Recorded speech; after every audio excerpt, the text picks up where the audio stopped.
The AWG-9 radar on an F-14 Tomcat could track a target over open water at 104 nautical miles. A pilot sitting in a cockpit off the Libyan coast could watch every aircraft between Tripoli and Benghazi light up on his scope like ants crossing a kitchen floor. So, how does an entire air force, Soviet-equipped, Soviet-trained, flush with oil money, just stop showing up? Why did Libyan MiG pilots, who had spent years harassing American carrier groups over the Gulf of Sidra, suddenly develop an allergy to aggressive intercepts after 1981? 54,000 pounds loaded, 6 AIM, 54 Phoenix missiles under its belly. The F-14 Tomcat didn't just win the engagements over Sidra, it poisoned the well. After two Libyan Su-22s tumbled into the Mediterranean on August 19, 1981, shot down in under a minute by a pair of Tomcats from VF-41, something shifted in the Libyan pilot corps. The change was gradual. American intelligence tracked the shift in intercept behavior over the following months. Libyan fighters still scrambled when carrier groups entered the area, still took off and headed north in formation. But they stopped pressing. They'd fly to a certain range, loiter, then turn back. The British had seen something similar after the Falklands, where Argentine pilots grew increasingly reluctant to press attacks against Royal Navy ships bristling with Sea Dart missiles. But Argentina fought a war with dwindling aircraft and no replacements. Libya had plenty of jets. They just stopped using them the old way. Anyway, the point is that the Tomcat's radar changed the math before the missiles ever left the rail. The AWG-9 could track 24 targets simultaneously and guide 6 Phoenix missiles to 6 separate aircraft at the same time. A two-plane section of F-14s could theoretically engage 12 targets in a single salvo. For a Libyan flight of 4 MiG-23s pushing north over the Gulf, that arithmetic landed somewhere between unfavorable and suicidal. I'm putting together the full breakdown of how this played out over the next several years, the intercepts, the cat and mouse, the second shootdown in '89. Hit subscribe so it lands in your feed. Drop a like if this is your kind of story, and if you've got a source or a detail I should see, comments are open. One detail that goes nowhere, but I love it. Libyan ground controllers reportedly used a specific code word when American F-14s appeared on their scopes. The NSA intercepted it repeatedly. What the word meant, or even what language it derived from, the declassified material doesn't say. The Tomcat carried Phoenix missiles into the Gulf of Sidra. What came back out was a reputation. October 9, 1973. While the world watched Egypt and Syria launch their surprise attack on Israel, Muammar Gaddafi made a quieter move. He declared the entire Gulf of Sidra, a body of water roughly the size of West Virginia, to be sovereign Libyan territory. He drew a straight line across the mouth of the Gulf, from Misrata in the west to Benghazi in the east, and announced that any foreign military vessel or aircraft crossing that line entered Libyan waters. He called it the Line of Death. The timing mattered. With American attention fixed on the Yom Kippur War and the unfolding oil embargo, nobody in Washington had the bandwidth to argue about a line on a map in a gulf most Americans couldn't find. Gaddafi understood media cycles before most dictators figured out television. The claim had zero basis in international law. The United Nations Convention on the Law of the Sea permitted a 12 nautical mile territorial boundary measured from a nation's coastline. Gaddafi's line sat over 100 miles from shore at its farthest point. He essentially annexed a chunk of the central Mediterranean and dared anyone to contest it. For 6 years, nobody did, at least not with warships. The Ford administration ignored it. The Carter administration, juggling Iran and détente, and 100 other fires, treated Sidra as a low-priority irritant. American carrier groups occasionally steamed near the line but didn't cross it with any deliberate provocation. Gaddafi took the silence as confirmation. His Air Force began running intercepts against any NATO aircraft that wandered close, and Libyan patrol boats shadowed foreign shipping with increasing aggression. By 1979, the Libyan military behaved as though the Line of Death carried the force of settled international precedent, Soviet advisors in Tripoli helped reinforce this delusion. Moscow supplied MiG-23 Floggers, MiG-25 Foxbats, Su-22 Fitters, an air force built to defend a claim that no court on earth recognized. The Soviets trained Libyan pilots in intercept tactics calibrated for exactly this kind of confrontation. Short-range scrambles over friendly water against approaching carrier aircraft. On paper, it looked competent. Libyan fighters could be wheels up and pointed north within minutes of a radar contact. Ground-controlled intercept stations dotted the coastline. SA-5 Gammon batteries provided a long-range surface-to-air umbrella that extended well past the line itself. Gaddafi spent billions building a defensive architecture around a legal fiction. Then Ronald Reagan took office in January of 1981, and the legal fiction collided with a very different American posture. Reagan's Secretary of the Navy, John Lehman, had a straightforward view of freedom of navigation. You exercise it or you lose it. The Sixth Fleet received orders to conduct exercises inside the Gulf of Sidra, south of Gaddafi's line, deliberately and openly. No quiet transits, no diplomatic hedging. Aircraft from the USS Nimitz and USS Forrestal would fly combat air patrols directly over the contested water. If Libyan fighters came up to meet them, American pilots carried rules of engagement that permitted defensive response to hostile acts. And the definition of hostile act included the act of pointing a nose at a Tomcat with fire control radar active. Gaddafi's pilots had spent years pushing around unarmed reconnaissance flights and nervous European commercial traffic. What crossed the line of death in August of 1981 carried AIM, 9 Sidewinders on the rails, and crews who'd trained against aggressor squadrons at Miramar and Oceana. The Libyans scrambled anyway. The wing pivot mechanism on an F-14A sat roughly 40% back along the fuselage. A titanium box the size of a refrigerator, machined to tolerances measured in thousandths of an inch. Everything about the Tomcat's airframe radiated from that box. Wings full forward at 20 degrees of sweep for slow-speed carrier approaches, the jet looked almost gentle, a long-winged bird settling onto the deck. Wings swept back to 68 degrees at supersonic dash, it became something angular and predatory, a geometry built for one purpose. The variable sweep design let a single airframe do what no fixed-wing fighter could: loiter on station for hours at economical cruise, then accelerate to Mach 2.34 when the situation demanded it. Grumman's engineers had threaded a needle that most aerospace firms considered impossible.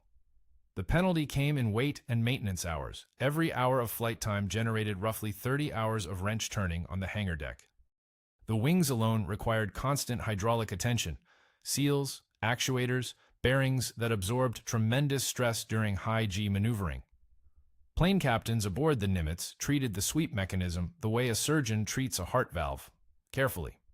But the airframe existed to carry the radar.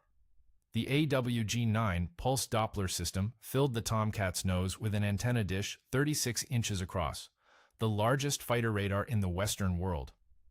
Hughes Aircraft had designed it originally for the Navy's failed F-111B program, then adapted it for Grumman's replacement. The system could operate in track while scan mode across a search volume of 150 degrees in azimuth and nearly 40 degrees in elevation, painting the sky in sweeps that returned target data to the radar intercept officer's scope in the back seat.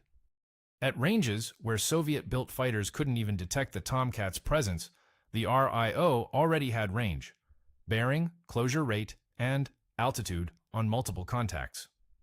The AWG-9 didn't just find targets, it sorted and prioritized them, then assigned weapons before the pilot touched the stick. VF-41, the Black Aces, deployed aboard the Nimitz for that 1981 Mediterranean cruise, carrying a mix of AIM-54 Phoenix, AIM-7 Sparrow, and AIM-9 Sidewinder missiles. Their commanding officer, Commander Henry Hank Kleeman, had logged thousands of hours in the Tomcat. He flew with Lieutenant Lawrence Music Muczynski as his wingman for many of the combat air patrol cycles over Sidra, but The specific pairing that mattered most on August 19th put Kleeman in the lead aircraft with Lieutenant Dave Venlet riding his wing. Venlet's RIO, Lieutenant Commander Jim Amos Anderson, ran the scope in the trailing jet. Kleeman's own backseater handled the primary radar picture for the section. These men had trained relentlessly against dissimilar aircraft at fleet air combat maneuvering exercises, flying against A-4s and F-5s painted in Soviet camouflage schemes, learning the visual and electronic signatures of threat aircraft until recognition became reflexive. A flogger and a fitter looked different on radar, and they knew both signatures cold. The distinction mattered because rules of engagement demanded positive identification before weapons release, and, at closure rates approaching 1,200 knots combined, the time between detection and merge compressed to seconds. One Tomcat RIO from that deployment put it simply: "They could see us on their scopes. We could see them on ours. The difference is we could kill them before they got close enough to try." That asymmetry defined every intercept over the Gulf. The Phoenix missile's effective range exceeded 80 nautical miles, a distance so extreme that a Libyan pilot might never see the aircraft that launched on him. The Sparrow closed the middle bracket at around 25 miles. The Sidewinder handled the knife fight if it ever got that close. 4 missile rails on the belly, 2 more under the glove vanes, plus the Sidewinders on the wing pylons, all managed by a radar that could juggle 24 tracks simultaneously. Kleeman and Venlet launched from the Nimitz's waste catapults on the morning of August 19th into hazy Mediterranean air, climbing south toward Gaddafi's imaginary line. Heat pooled on the Nimitz's flight deck like something liquid. August in the central Mediterranean pushed steel surface temperatures past 140 degrees Fahrenheit, hot enough to blister skin through a boot sole. Catapult steam mixed with jet exhaust and salt air into a haze that bent the horizon. Deck crews worked in long sleeves anyway. The alternative meant third-degree burns from touching any exposed metal.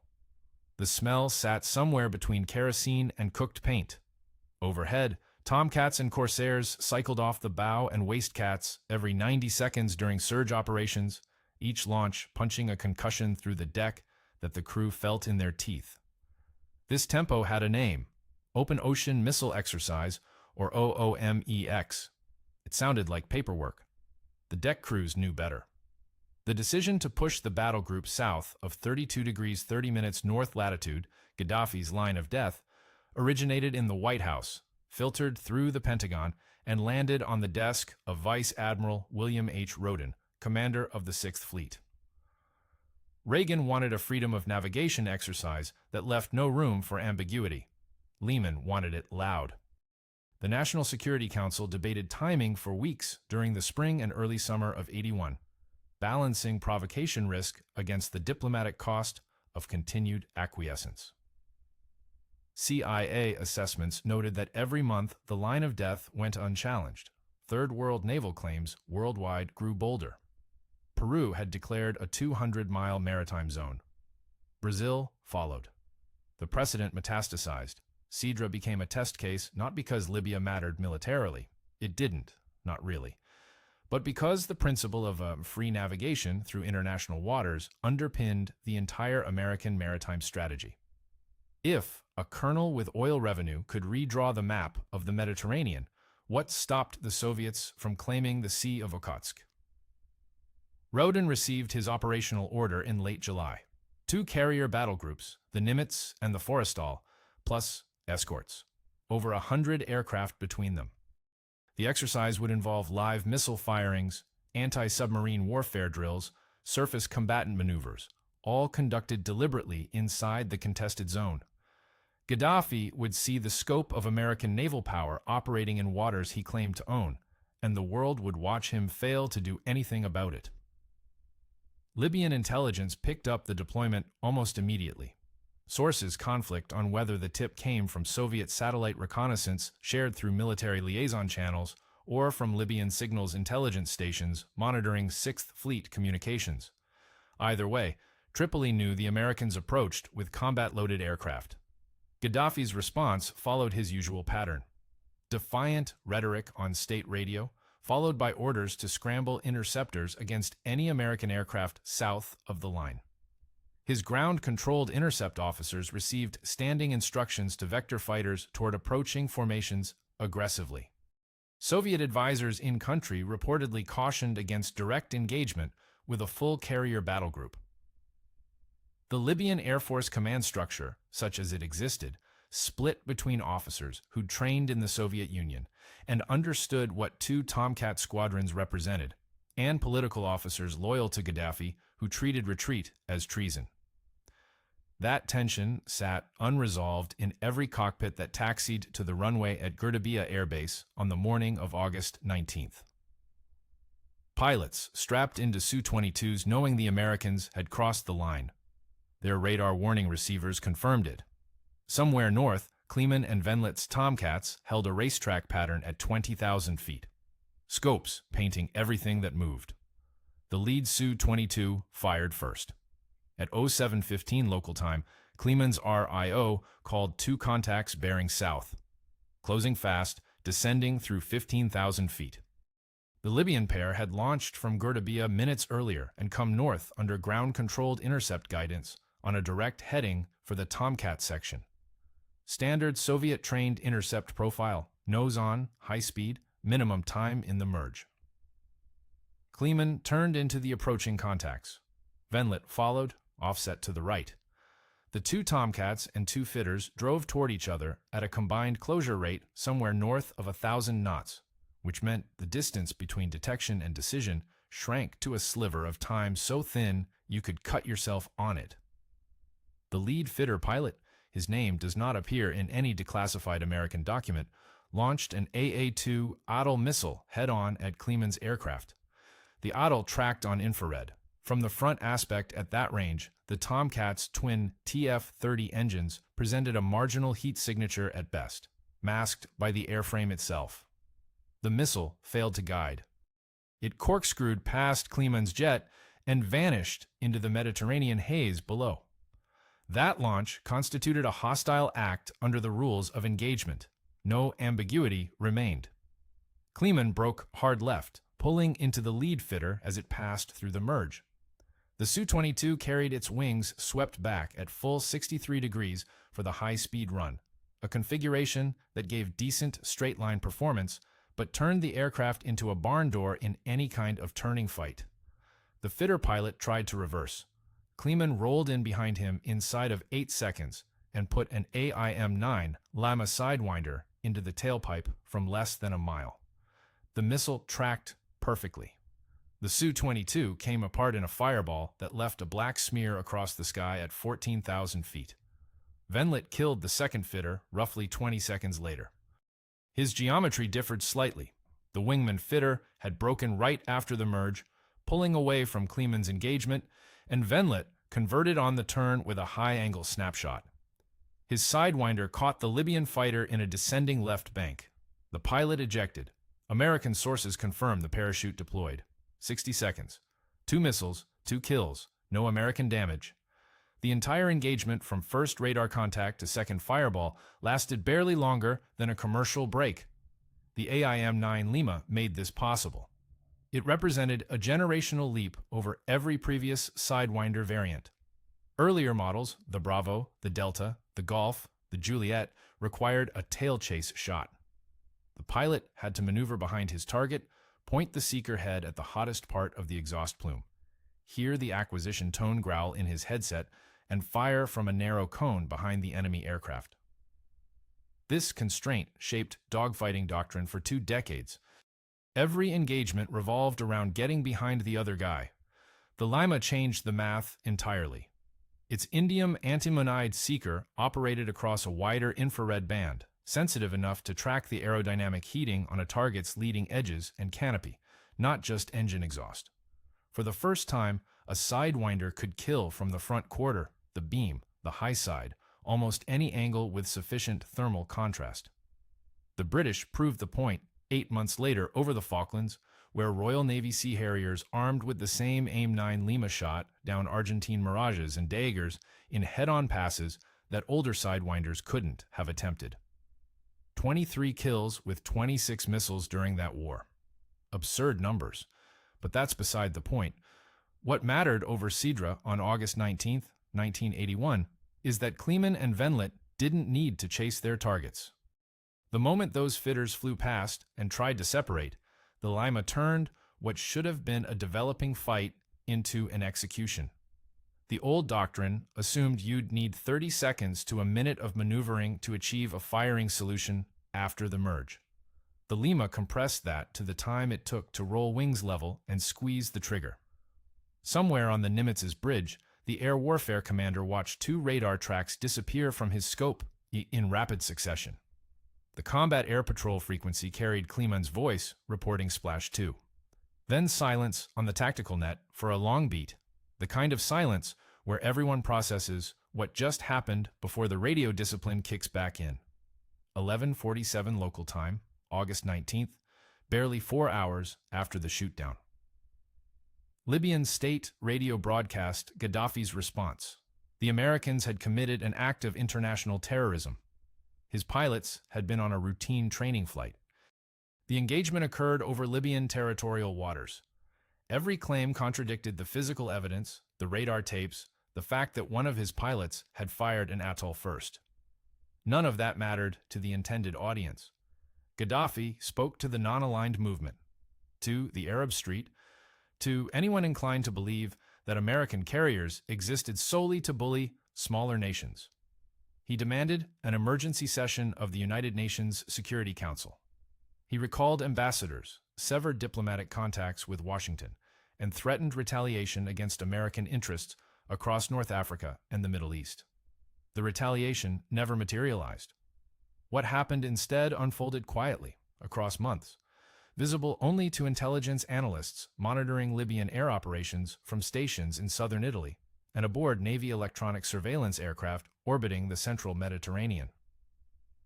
Libyan fighter sortie rates dropped. Not immediately, Gaddafi ordered increased combat air patrols along the coast during the first week after the incident, a show of defiance that looked impressive on paper. But the character of those sorties changed. Libyan MiG-23s and remaining Su-22s flew shorter profiles, staying closer to shore. Ground-controlled intercept officers vectored their fighters less aggressively toward American formations. When 6th Fleet aircraft approached the Gulf of Sidra on subsequent deployments, and they did repeatedly through 82, 83, 84, Libyan interceptors would scramble, fly south toward the coast, and orbit at standoff distances. They tracked the Tomcats on radar. The Tomcats tracked them right back. Nobody crossed the invisible line where an intercept became an engagement. I think Gaddafi understood the exchange rate perfectly. 2 aircraft and at least 1 pilot for 0 American losses. His Air Force possessed perhaps 100 operational fighters. The 6th Fleet could sustain that kill ratio indefinitely. Every Libyan pilot who strapped into a cockpit and pointed his nose toward a Tomcat combat air patrol did the same arithmetic. Soviet training emphasized tactical discipline, and the graduates of Krasnodar and Frunze flight schools recognized a losing proposition when the radar warning receiver lit up with AWG-9 emissions at 80 miles. The bravery question is irrelevant. These pilots would have fought if fighting offered any plausible outcome other than dying before they saw their killer. It didn't. For 8 years, the Gulf of Sidra stayed quiet. American carriers transited freely. Freedom of navigation exercises continued on Washington's schedule.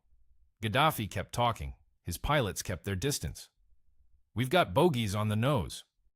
Lieutenant Commander Joseph Bernard Connolly spoke those words into his oxygen mask on the morning of January 4th, 1989, flying a Tomcat off the Kennedy somewhere over the same stretch of Mediterranean that Kleeman had turned into a graveyard 8 years prior.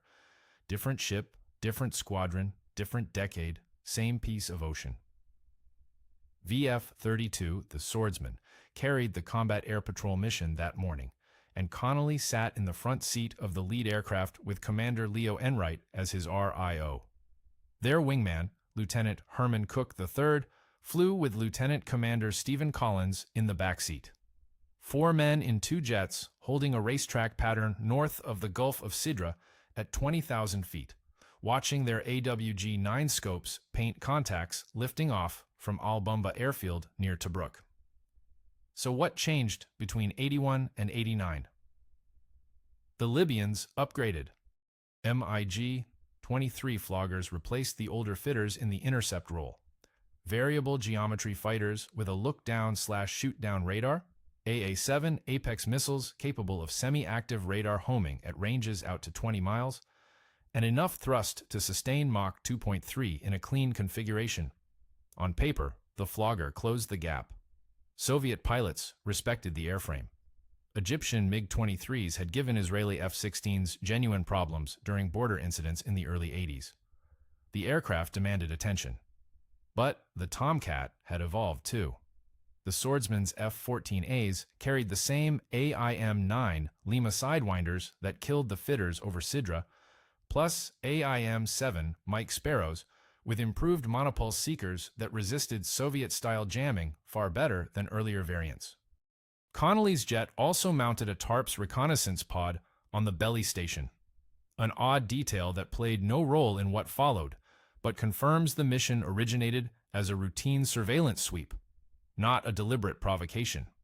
The records from the Kennedy's Air Wing Planning Office describe the Combat Air Patrol as standard operating procedure for a freedom of navigation transit. Connolly's RIO tracked 2 Floggers accelerating north from the Libyan coast. Their profile looked familiar: high-speed, nose-on, ground-controlled intercept guidance pushing them straight at the Tomcat section. The same geometry Kleeman faced. Connolly turned toward the contacts. Range dropped fast. He attempted to break lock by altering course several times, turning away to signal non-hostile intent under the rules of engagement. Each time, the Floggers corrected to maintain an intercept heading. Enright called the maneuvers from the backseat, watching the contacts on his scope adjust course within seconds of each American turn. 5 separate times Connolly maneuvered to deconflict. 5 times the Libyan ground controller steered the Floggers back onto a collision heading. The range gate on Enright's scope shrank past 40 miles, then 30. The Floggers descended through their altitude block, accelerating. Connolly's threat receiver picked up the Jaybird radar in the lead MiG-23, cycling from search into track mode, the electronic signature of a weapons lock. At that range, with that closure rate, the math left roughly 12 seconds to decide. 07:52, local time, January 4th, 1989. Connolly made the call. He selected an AIM-7 Mike Sparrow on the left fuselage station and fired at the lead Flogger from roughly 13 nautical miles. The Sparrow rode Enright's radar beam down the bearing line, semi-active, homing, pulling it toward the reflected energy bouncing off the MiG-23's intake trunk and nose. At that distance, the missile needed about 8 seconds of flight time. Enright held the lock steady, feeding guidance data through the AWG-9, while Connolly kept the Tomcat's nose pointed at the merge. The Sparrow tracked clean. It detonated close enough to shred the Flogger's port wing route. The MiG snapped left and fell. No ejection from that aircraft. Libyan records, what little has surfaced, do not confirm the pilot's fate. Cook engaged the second Flogger almost simultaneously from the offset position, firing his own Sparrow at roughly the same range. This missile did not guide. Sources conflict on why. The most common explanation points to a seeker malfunction, though at least one Navy analysis suggests the Flogger's wingman broke hard enough to defeat the guidance solution before the Sparrow reached terminal homing. Either way, the missile went stupid and fell into the sea. Cook closed the distance. The surviving Flogger pilot did something unexpected. He turned into the fight. Rather than running south toward the coast and whatever SAM coverage Libyan air defense could provide, he pulled his nose around toward Cook's Tomcat and accelerated through the merge. This took nerve. The Flogger at combat weight could sustain about 7 Gs in a hard turn, and the pilot appeared to be wringing every pound of it from the airframe, trying to get his own AA-7 into firing parameters. For 3 or 4 seconds, the geometry favored nobody. 2 fighters passing through each other's flight path at a combined speed that compressed tactical thinking into something closer to reflex than decision. Cook rolled out of the merge, reversed, and selected heat. His AIM-9 Lima acquired the Floggers' exhaust signature in the turn, that same indium antimonida seeker head that had killed Su-22s 8 years earlier, now tracking a hotter, faster target pulling hard across the sky. He fired at approximately 1.5 miles. The Sidewinder followed the Flogger through 15 degrees of heading change before it connected. The warhead functioned. The MiG-23 broke apart, trailing fire and debris across a wide arc of ocean south of the engagement point. This pilot ejected. American sources confirm the shoot. 07:54. 2 minutes since Connolly's first shot. 2 MiG-23 Floggers destroyed, 1 Sparrow kill and 1 Sidewinder kill, 0 American damage. The Kennedy's Combat Information Center logged the engagements in the flat language of operational reporting. Splash 2, no friendly losses, Combat Air Patrol continuing mission. Connolly and Cook remained on station. They had gas, had missiles, had a surveillance track still waiting to be flown. The Libyan coast stayed quiet for the rest of their sortie. What didn't happen in those 2 minutes matters as much as what did. No hesitation after the rules of engagement authorized weapons free. No fumbled switchology or confused radio calls. No moment where either crew lost awareness of the tactical picture. Connolly fired and assessed while maintaining the fight as his wingmen prosecuted the second target independently. Cook's first missile failed, and he adapted within seconds, closed range, switched weapons, killed the target on the second attempt. The whole sequence operated like a drill run at Miramar, except the other airplanes were shooting back. Suboptimal from the Libyan perspective. The TARPS pod on Connolly's aircraft captured portions of the engagement on film. That footage made its way to every carrier air wing ready room in the fleet within weeks. The Pentagon released segments to the press, grainy, shaking, the horizon tilting as the Tomcat maneuvered, but unmistakable. A Flogger trailing smoke. Then nothing where the Flogger had been. 2 engagements over the same water, 8 years apart. 4 Libyan fighters down, 4 American fighters untouched. The most dangerous thing in the sky is something that can see you before you can see it. A Soviet tactical aviation manual from the early 80s used that phrase, or something close to it, filtered through translation, in a chapter on American fighter radar capabilities. The specific section addressed the AWG-9. Soviet intelligence knew its approximate detection range against a fighter-sized target, 104 nautical miles over open water. They knew the antenna could track 24 targets simultaneously. They knew the Phoenix could ride that radar energy to intercept at distances where the launching aircraft remained invisible to anything the Warsaw Pact fielded. The Jaybird radar in a MiG-23 Flogger could detect a Tomcat-sized target at roughly 40 miles in the best conditions. 40 miles sounds respectable until you subtract it from 104. That leaves 64 nautical miles of airspace where one pilot knows exactly where the other is, and the other pilot knows only that his threat receiver has started screaming. The sound matters here.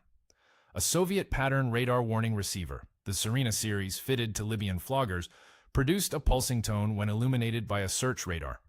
As the threat radar narrowed from search to track, the tone shifted pitch and increased in repetition rate.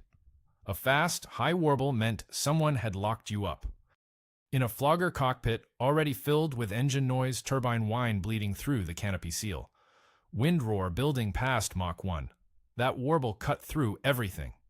It sat right in the frequency range where human hearing peaks, deliberately so. The Soviets designed it to be impossible to ignore. The British ran into an analogous problem during the Falklands, where Argentine pilots faced Sea Harriers carrying Blue Fox radar at much shorter ranges. Even that modest detection advantage produced hesitation in attacking formations. But Blue Fox maxed out around 25 miles. The AWG-9 quadrupled that.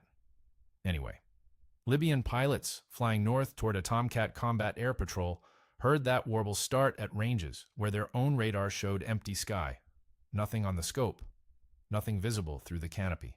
Just the tone, climbing, insistent, telling them that something out beyond the curvature of the Earth had already decided they existed. By the time the Jaybird finally painted a return, if it ever did. The American crew had spent minutes building a tactical picture, selecting weapons, coordinating with their wingmen. The Flogger pilot arrived to a fight already in progress. He just didn't know it yet. 0. That's the number of Libyan fighter intercepts attempted against American carrier aircraft after January 4th, 1989. Not one. The Sixth Fleet transited the Gulf of Sidra multiple times through 1989, 1990, 1991. Tomcats flew combat air patrols along the same racetrack patterns, at the same altitudes, over the same water. The AWG-9 painted Libyan airfields. The scopes showed aircraft on the ground, taxiing, occasionally lifting off for local training sorties that stayed conspicuously south of 32 degrees north latitude. Nobody came up to play. Gaddafi never formally retracted the line of death. State radio still referenced it. Official maps in Tripoli still drew it. But the line existed only on paper and in speeches delivered to domestic audiences who had no way to verify whether their air force enforced it. The pilots knew. 4 of their colleagues had gone north to challenge American fighters, and 4 had died across 2 engagements separated by nearly a decade, and the outcome both times looked identical. The equipment changed, the tactics adjusted, the result held constant. I think this is the part of the story that matters most, and it has nothing to do with missiles or radar cross-sections. Deterrence works when the other side believes you'll win. Not thinks you might win, not calculates a probability, believes it with the gut-level certainty that makes a pilot hesitate before advancing his throttle past military power on an intercept heading.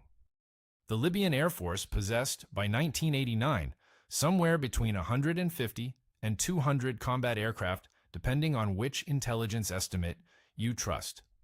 MiG-23s, MiG-25 Foxbats, a handful of Mirage F-1s purchased from France before the arms embargo tightened, Su-22s still operational in the ground attack role. Enough airframes to generate 30 or 40 sorties per day if maintenance rates held. Against a carrier air wing operating 2 squadrons of Tomcats, roughly 24 aircraft total. The numbers favored Libya by a wide margin. The numbers meant nothing. Soviet advisors remained in country through the late 80s. They ran exercises. They updated threat briefings. They taught Libyan pilots how to employ the AA-7 in a high-aspect, head-on engagement, how to use ground clutter to mask their approach, how to coordinate 4 ship formations under ground-controlled intercept to saturate an American section's capacity. All of it doctrinally sound. The Soviets knew air combat. Their training methodology produced pilots who could fly the aircraft to its limits and employ weapons within parameters.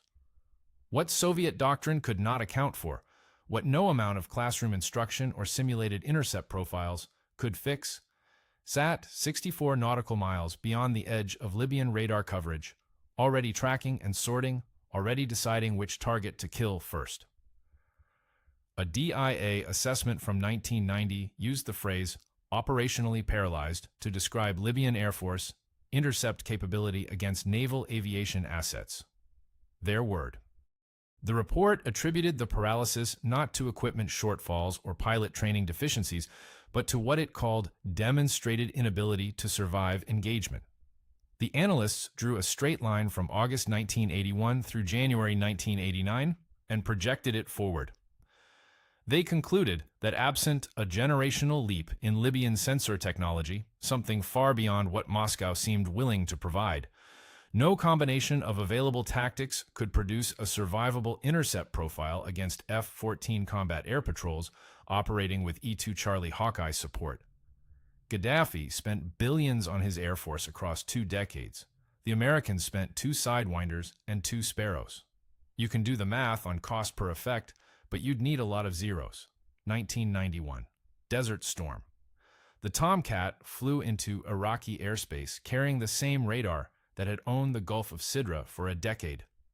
Iraqi pilots, better trained than the Libyans, flying newer MiG-29 Fulcrums alongside their Floggers and Foxbats, took one look at the threat picture and made a decision that would have been unthinkable to their Air Force 5 years earlier. They flew to Iran. Dozens of combat aircraft, some of the best Iraq possessed, landed on Iranian airfields rather than face what waited for them over the desert. The Iranians kept every last one. Saddam's pilots chose exile over engagement, and I think they did the arithmetic correctly. A retired Navy captain who flew Tomcats off the Saratoga during Desert Storm put it plainly in a '97 interview for the Naval Institute's Oral History program. "We didn't have to shoot anybody to control the airspace. We just had to be there. The radar did the talking." The Gulf of Sidra engagements didn't produce a tactic or a weapon system evaluation. They produced a psychological architecture. The F-14 became the aircraft that other air forces planned around rather than against. You don't fly toward a Tomcat combat air patrol. You fly somewhere else entirely, or you don't fly at all. The Iraqis chose door number 3 and flew to a country they'd spent 8 years bombing. Through the 90s, the Navy leaned hard into this. Carrier battle groups operating in the Adriatic during the Bosnian enforcement missions, in the Persian Gulf during Southern Watch, in the Western Pacific during the Taiwan Strait tensions of '96, all of them positioned Tomcat sections as the outer ring of fleet defense. The aircraft aged. The TF-30 engines in the A models remained temperamental, prone to compressor stalls at high angle of attack, a known killer since the mid-70s. Maintenance hours per flight hour climbed steadily as airframes accumulated fatigue. Grumman's production line had closed in 1992. Every Tomcat that bent on a hard landing or corroded in the salt air represented irreplaceable capacity. The fleet shrank from over 500 airframes at peak to fewer than 200 by the late 90s. None of that mattered to the pilot sitting in a Flogger or Fulcrum cockpit watching his threat receiver light up. The Serena's warble sounded the same whether the Tomcat behind it carried a fresh airframe with 0 hours or a tired bird held together with speed tape and stubborn maintenance chiefs. The AWG-9 didn't care about budget cycles. The Phoenix on the belly rail didn't know its launch platform needed new wing seals. What reached across 100 miles of open air and seized a foreign pilot's attention operated independent of American defense procurement debates or congressional funding fights. The signal arrived, the calculation followed, and for 25 years straight, it produced the same answer. Stay home.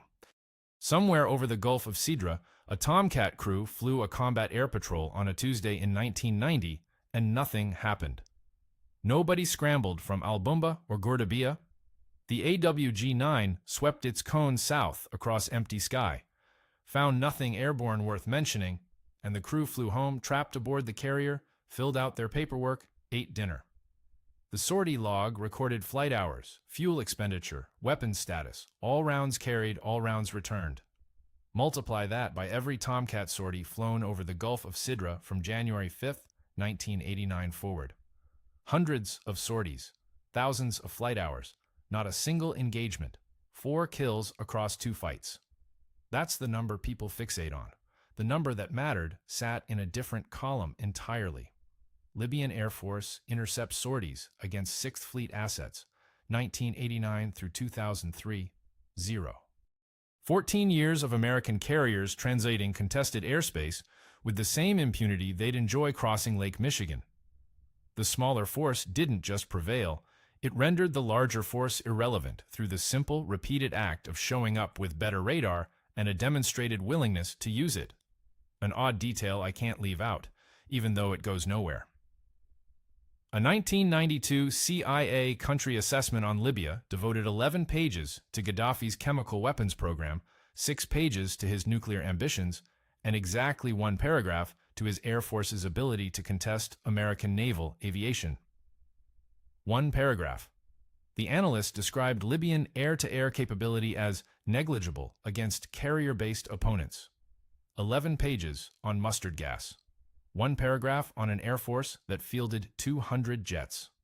The Tomcat retired from Navy service on September 22, 2006. VF-213, the Black Lions, flew the last operational sorties. By then, the aircraft had served 33 years, most of them spent convincing other countries' pilots to stay on the ground.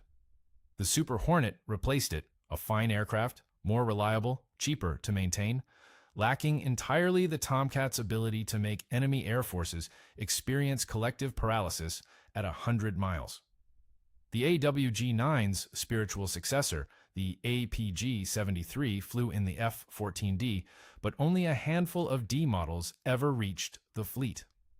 The rest of the Tomcats went to the shredder at Davis-Monthan, literally shredded, cut into pieces, because the only other country that ever operated the F-14, Iran, still flew them, and the Pentagon wanted zero chance of spare parts reaching Tehran through back channels.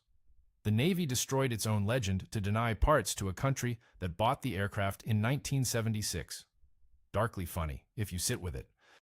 20 years after the second Sidra engagement, in 2011, NATO aircraft flew over Libya again. This time, French Rafales and British Typhoons handled the air superiority mission.